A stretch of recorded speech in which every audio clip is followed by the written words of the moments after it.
Hello everyone, welcome back to my channel. So next blog, आपने पिछला blog देखा होगा बाबू के छठी बिसौरी का, हमारे 20 दिन पे वो सारे रिचुअल्स होता है। उसके बाद की नेक्स्ट ब्लॉग नेक्स्ट डे हमारा रैंडम निकल रहे थे अपने जहाँ मैं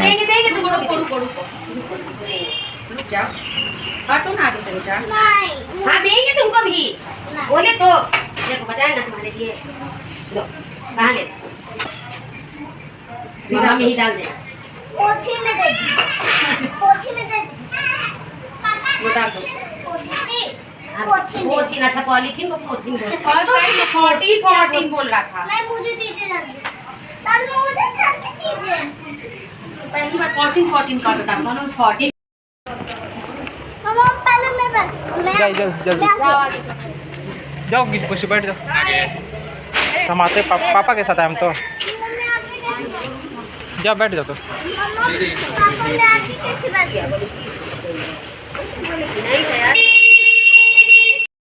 सो खोइचा वगैरह मैंने ले लिया। मेरी चाची सास ने खोइचा दिया, क्योंकि हमारे यहाँ बहू बेटी जब भी जाती है आती है तो खोइचा ज़रूर दी जाती है। फिर मैं निकल पड़ी, क्योंकि बहुत जल्दी में हमें निकलना था। बहुत अचानक से प्लान बनाता हूँ, क्योंकि गर्मी काफ़ी थी और हमें 8 घंटा का लगभग सफ़र करना पड़ता आने जाने में। सो हस्बैंड ने बोला कि चलो ले ही के चलते, क्योंकि जॉब है तो हम कितना दिन ही रह सकते हैं, और रहना फैमिली में तो बहुत अच्छा लगता है। सो सब काफ़ी उदास भी थे। निकलते टाइम मैं उतना सूट नहीं कर पाई, क्योंकि सब रो रहे थे तो अच्छा भी नहीं लगता उस टाइम पे मैं सूट करूं।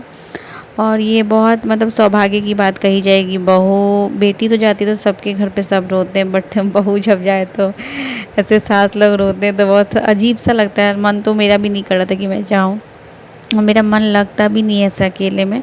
वहाँ बहुत सारे फैमिली में बच्चे हैं, तो मेरी नंद मेरे देवर लोग, तो काफ़ी मुझे अच्छा लगता है।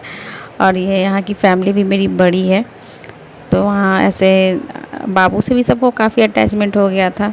बहुत ज़्यादा दिन हम लोग रह गए थे। तो सो देखिए फिर कब आना होता है। और इतना जल्दी में मतलब हमारा टाइम भी ट्रेन का काफ़ी ज़्यादा बढ़ता जा रहा था, और हम अंदर से काफ़ी परेशान थे, क्योंकि पटना में बहुत ज़्यादा ट्रैफिक रहती है।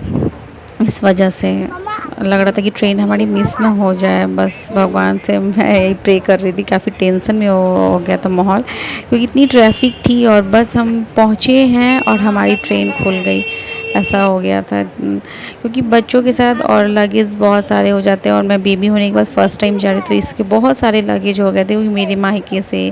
फिर सबने गिफ्ट वगैरह दिया, और मैं बहुत तेज़ चल भी नहीं पा रही थी, क्योंकि अभी 20 डेज़ हुए थे मेरे ऑपरेशन के, तो अभी मुझे प्रिकॉशन भी रखना था। सो हम लोग घर से तो निकल गए, और गर्मी भी बहुत ज़्यादा थी, मतलब एक्सेस लेवल की गर्मी थी। और बारिश भी, अभी तो बारिश स्टार्ट भी नहीं होती उस टाइम पे। सो फटाफट से हम बस रास्ते पे निकले, क्योंकि हमारी थी ट्रेन।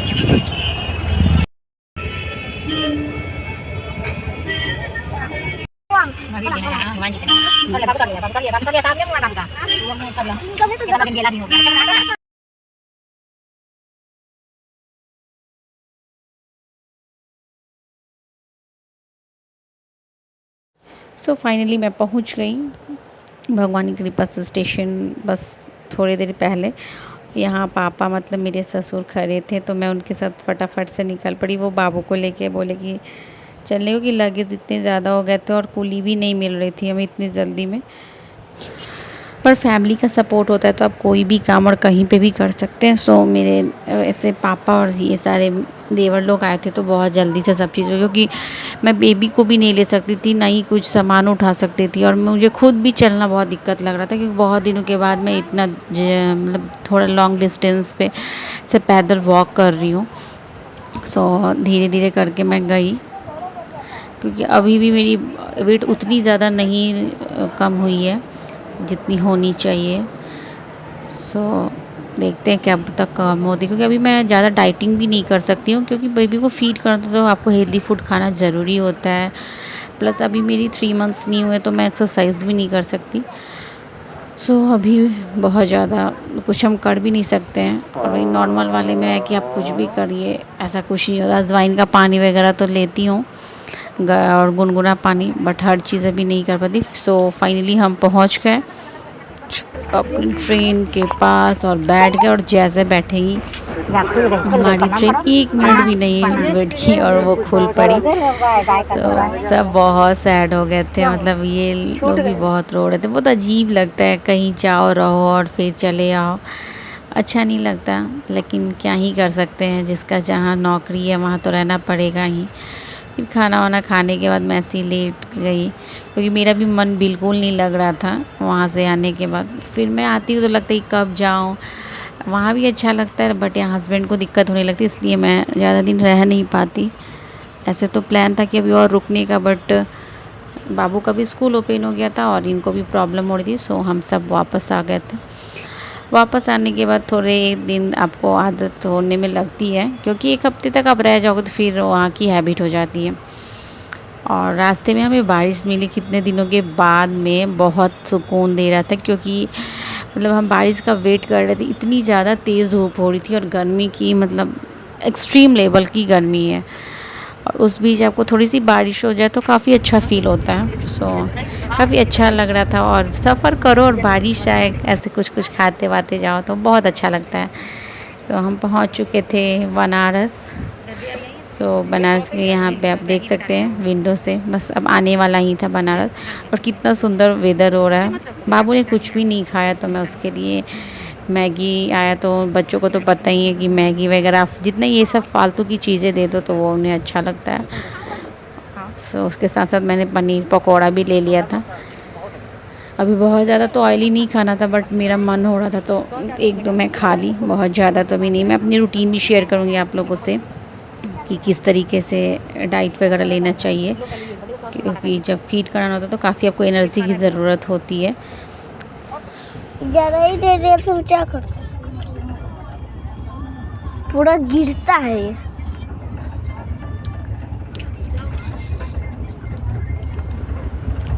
फिर बस उसके बाद खाने वगैरह के बाद हम लेट गए, क्योंकि मैं मोस्टली लेट के ही जा रही थी, क्योंकि अभी बहुत ज़्यादा मैं बैठ नहीं पा रही हूँ। और आपको कम से कम 3 महीने अपना प्रिकॉशन रखना भी चाहिए, नहीं तो फिर आपको ये प्रॉब्लम बाद में भारी पड़ सकता है।